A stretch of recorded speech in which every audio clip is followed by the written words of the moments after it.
काबिल कदर नाजरीन, मोटिवेशनल, इंटरटेनमेंट, अहम वाक़यात, मुशाहदात और तजर्बात पर मबनी वीडियोज़ देखने के लिए अपने चैनल मिसाली दुनिया को सब्सक्राइब कर लें।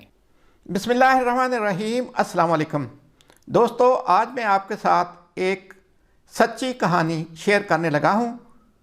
ये कहानी हमारे अमूमी रवैयों के बारे में है और ये ऐसे रवैये हैं जो आपकी ज़िंदगी तक छीन सकते हैं। ये हमारी एक अजीज़ा की लाइफ स्टोरी है, आप इसे उनकी आप बीती भी कह सकते हैं। आए उन्हीं की ज़ुबानें सुनते हैं। मेरे मियाँ पाकिस्तान एयरफोर्स से रिटायर हुए। रिटायरमेंट के बाद उन्होंने सऊदीया एयरलाइन ज्वाइन कर ली। मुझे भी वो अपने साथ सऊदीया ले गए। एयरलाइन की तरफ से हमें फ्री टिकट मिलते थे, इसलिए मेरा पाकिस्तान में अक्सर आना जाना रहता था। साल में एक दफ़ा बाकायदा बुकिंग मिलती थी, उसके बाद जो फ्री टिकट होते थे वो चांस पे सीट मिल जाती थी। मैं पाकिस्तान आई हुई थी, सऊदीया जाना था वापस। मैंने घर में खाने पीने का सामान भी तैयार किया, उसकी पैकिंग शैकिंग की, बच्चों को तैयार किया और एयरपोर्ट चली गई।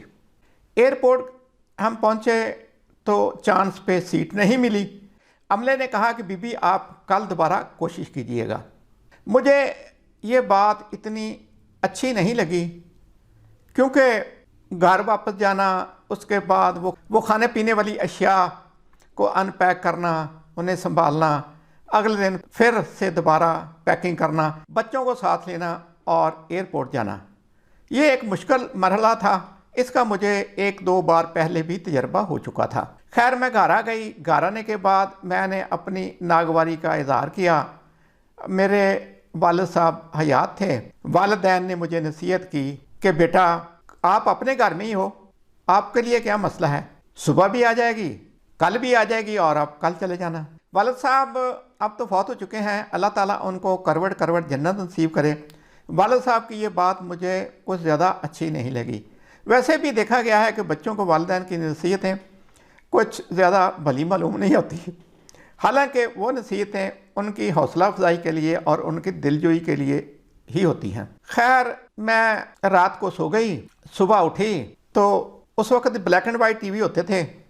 खबरें लगाई तो पहली खबर यही थी कि वो सऊदी एयरलाइन का बदकिस्मत त्यारा जिसमें मुझे सीट नहीं मिल सकी थी, वो गिरकर तबाह हो गया है और उसमें से कोई मुसाफिर ज़िंदा नहीं बचा। मैं सऊदीया जाने के लिए जब एयरपोर्ट गई थी जिस दिन, तो उससे एक रोज़ पहले रात को मेरी अम्मी की दोस्त के यहाँ मेहंदी का फंक्शन था। अम्मी मुझे भी साथ ले गई इसरार करके। अब मेहंदी पे जो लोग मिले थे या हमारे अजीज़ो कारब जिनको ये मालूम था कि मैं सुबह सऊदीया जा रही हूँ, जैसे जैसे उन तक ये खबर पहुँची सऊदी एयरलाइन के त्यारा की तबाही की, तो सब परेशान हुए और हमारे घर की तरफ आना शुरू हो गए ताज़ियत के लिए। और वो शादी वाला घराना जिसमें मैं गई थी मेहंदी पे, वहाँ पे भी जो घर वाले थे और उनके दूसरे अजीज़ो कारब थे, क्योंकि रात बातें तो होती रही थी कि ये सऊदीया में होती है और इतने सुबह सऊदीया जाना है, तो वो बड़े परेशान थे और वो हौसला नहीं कर पा रहे थे कि वो किस तरह मेरे घर वालों से पूछें कि या तज़ियत करें। उधर मेरे मियाँ परेशान थे। मियाँ को ये होता था कि जैसे ही मेरी प्रवास यहाँ से रवाना होती थी, घर वाले मियाँ को फ़ोन करके बता देते थे। उन दिनों या उस ज़माने में मोबाइल फ़ोन तो होते नहीं थे, PTCL लैंडलाइन टेलीफोन ही होते थे और PCO भी खाल खाली होते थे। वहाँ पे फ़ोन करना इतना आसान नहीं था। जब वो त्यारे की तबाही की खबर ज़ाहिर सऊदीया में भी पहुँची, मेरे मियाँ ने तो ज़ाहिर वो आना था रात को मुझे एयरपोर्ट से पिक करने के लिए, तो ये खबर उन पर भी बिजली बनकर गिरी और वो भी बड़े परेशान हो गए। मैं इधर परेशान थी कि मैं उनको इतला नहीं दे पा रही, वो उधर परेशान थे कि शायद मैं अल्लाह को प्यारी हो गई हूँ। वो रोज़ाना ही आते थे अब एयरपोर्ट और आके उन मुसाफिरों की लिस्टें चेक करते थे कि जो उस बदकिस्मत तैयारे में सवार थे और जिनकी डेथ हो गई थी। मेरे मियाँ के कई दोस्त जिनकी पूरी पूरी फैमिलियाँ उस जहाज़ में सवार थीं और उनकी डेथ हो गई थी। ज़ाहिर है परेशानी तो बहुत थी। 4-5 दिन तक मेरा अपने मियाँ से या मेरे मियाँ का हमसे रब्ता नहीं हो सका। वो बड़े अज़ियत में दिन गुज़रे। खैर अल्लाह अल्लाह करके 5वें दिन रब्ता हुआ, उनको बताया गया कि भाई सीट नहीं मिली थी, आपकी बीवी और बच्चे अल्लाह के फजल से महफूज हैं। इस तरह कुछ अर्सा बाद मुझे जद्दा से पाकिस्तान आना था।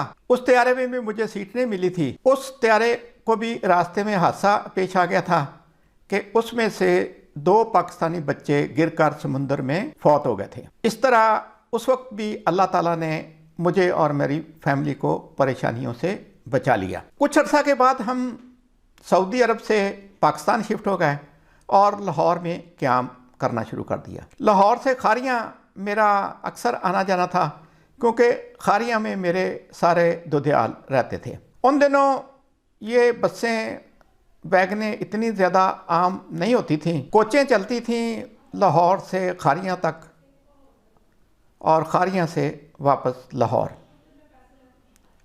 ज़ाहिर है जब कोच में जाके बैठते थे, जब तक कोच भरती नहीं थी तो ड्राइवर गाड़ी चलाता नहीं था। कुछ सवारियाँ जो पहले ही आ जाती थीं वो शोर मचाती थीं और लड़ाई झगड़ा भी करती थीं कि हमें बड़ी देर हो रही है, हमने जल्दी जाना है, आप कोच जल्दी चलाएं।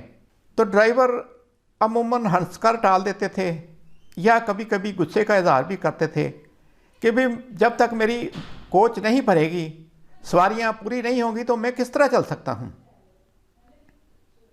इसी तरह हम एक दफ़ा कोच में सवार हुए। कोच लाहौर से खारियाँ के लिए रवाना हुई।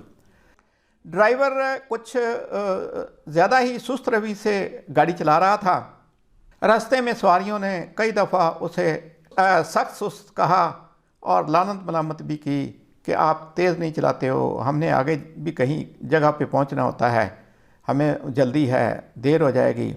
लेकिन ड्राइवर अपनी स्पीड या अपनी मर्ज़ी पे कायम रहा। बहुत सी कोचें हमारी कोच को क्रॉस करके निकल गईं। जब भी कोई कोच क्रॉस करती थी ज़ाहिर है सवारियाँ शोर मचाती थीं। इत्तफाकन एक कोच कुछ ज़्यादा ही तेज़ी से हमारी कोच को पास कर गई। सवारियों ने ड्राइवर को एक दफ़ा फिर सख्त सुस्त कहना शुरू कर दिया, लेकिन ड्राइवर टस से मस नहीं हुआ।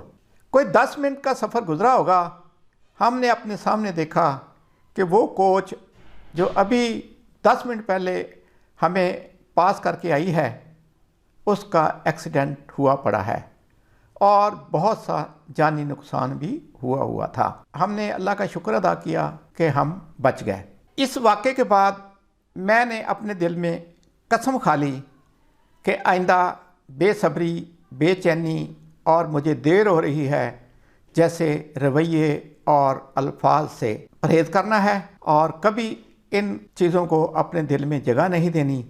उसके बाद मैंने सोचा कि कोई मामला तय पाने वाले हों, कोई पेमेंट आने वाली हो, कोई आर्डर मिलने वाला हो, अगर उसमें देर हो रही है तो ज़रूर आपके लिए उसमें बेहतरी होगी। ऐसी हर बात को अल्लाह पे छोड़ देती हूँ। ज़ाहिर है कि अल्लाह की हर बात में, हर फैसले में हिकमत ही हिकमत है जिसे इंसान समझ नहीं पाता। दोस्तों, ये थी आज की कहानी। उम्मीद है आपको ये ज़रूर पसंद आई होगी, दिलचस्पी का बायस होगी और आपके लिए रहनुमाई का बायस भी होगी।